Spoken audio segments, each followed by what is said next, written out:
wasiirka arrimaha dibadda xukuumadda federaalka ee Soomaaliya ayaa waxa uu ka qayb galay shirka wasiirada arrimaha dibadda ee dalalka Carabta iyo Afrika oo ka qabsoomay magaalada Riyaad ee waddanka Sacuudiga. Ali Jaamac Cilmi Cali Kuus ayaa warkan nooga soo diray Jidda Sacuudi Carabiya. wasiirka arrimaha dibadda dowladda federaalka ee Soomaaliya mudane Axmed Ciise Cawaad iyo wafdi uu hogaaminayo oo haatan ku sugan dalka boqortooyada Sacuudi Carabiya ayaa caasimadda dalka Sacuudi Carabiya ee magaalada Riyaad kaga qayb galay shirka wadamada Carabta iyo Afrika ee xuduudda la leh badda cas iyo gacanka Cadan halkaas oo ay ka qayb galayaasha shirkaasi ay ku saxiixeen dastuur iyo xeerkii hore loogu aasaasay golaha ay ku bahoobeen wadamadaasi kaasoo wax weyn ka tari doona sii xoojinta iskaashiga amniga iyo ilaalinta bini'aadamka intaba. haddaba wasiirka arrimaha dibadda ee Soomaaliya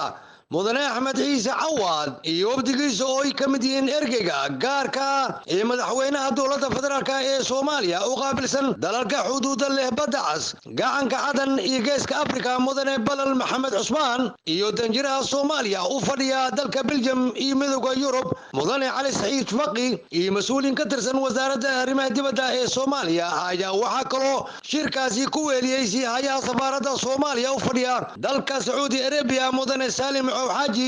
iyadoo guud ahaan kulankaasi ay ka qayb qaateen 8 dal oo ay ka mid yihiin Soomaaliya, Masar, Urdun, Djibouti, Eritrea, Saudi Arabia, Sudan iyo Yemen. haddaba gabagabada shirkaasi kadib ayaa waxaa wasiirka arrimaha dibadda ee Soomaaliya mudane Axmed Ciise Cawaad uu salaan ugu tagay boqorka dalka boqortooyada Sacuudi Arabia boqor Salmaan bin Cabdulaziz taasoo lahayd muuqaal laga akhrisan karo xiriirka iyo iskaashiga soo jireenka ee ka dhaxeeya labada dal iyo labada shacab ee Soomaaliya iyo Sacuudi Arabia.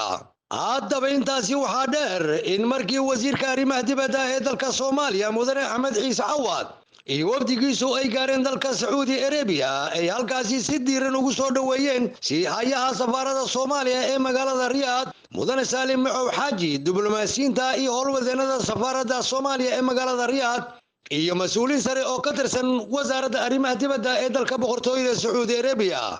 Ali Jaamac Cilmi Cali Kuus, raadiyaha iyo telefishinka qaranka Soomaaliya, Sacuudi Arabia.